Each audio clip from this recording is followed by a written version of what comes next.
Good afternoon, everyone. We had a very good meeting with the President and also with the Economy Coordinating Minister, Elanga Hartarto, and with Finance Minister Sri Mulyani Indrawati. I was able to express my admiration for what Indonesia has achieved over the last several decades in terms of positively transforming the Indonesian economy, strengthening the economy, and indeed helping to deliver significant improvements in incomes and living standards across Indonesia. What I've also been able to focus on was Indonesia's process of accession to the OECD and the way OECD accession and OECD membership can help anchor Indonesia's structural reform agenda moving forward, helping to deliver continued strong, sustainable, resilient and inclusive economic growth, and on the pathway to Indonesia becoming an advanced high-income economy by 2045, consistent with Indonesia's Vision 2045. We were able to discuss where the process of accession is at, how we can best work together in partnership, continuing to build on our long-standing collaboration and partnership to help support Indonesia be the best country it can be moving forward to the benefit of all the people of Indonesia. Thank you.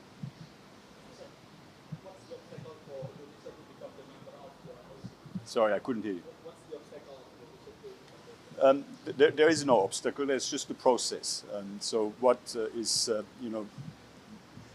Indonesia has expressed interest to join the OECD. The OECD Council has decided to open accession discussions with Indonesia. Now, what Indonesia has demonstrated with its request is a commitment to align with global best practice and OECD standards in order to continue to improve the performance of the Indonesian economy and continue to improve economic, social and environmental outcomes here in Indonesia. And we're now working through that process on how we can help support further positive reforms for Indonesia moving forward.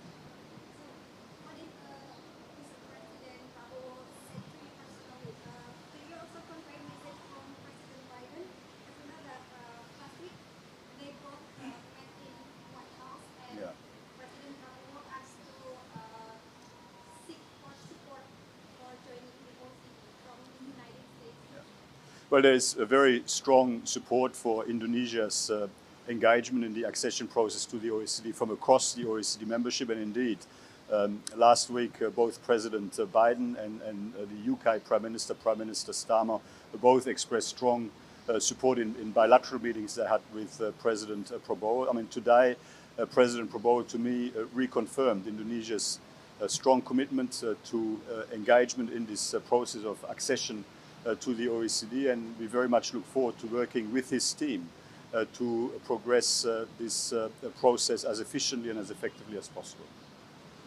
Do you have any timeline for Indonesia to become the member of the OECD? I mean, how long does it take to become the member? There is no set timetable. The process will go as quickly as possible and take as long as necessary. What is important is that the reforms that are being pursued genuinely deliver the benefits for the people of Indonesia that together we are seeking to achieve when it comes to increased incomes and living standards.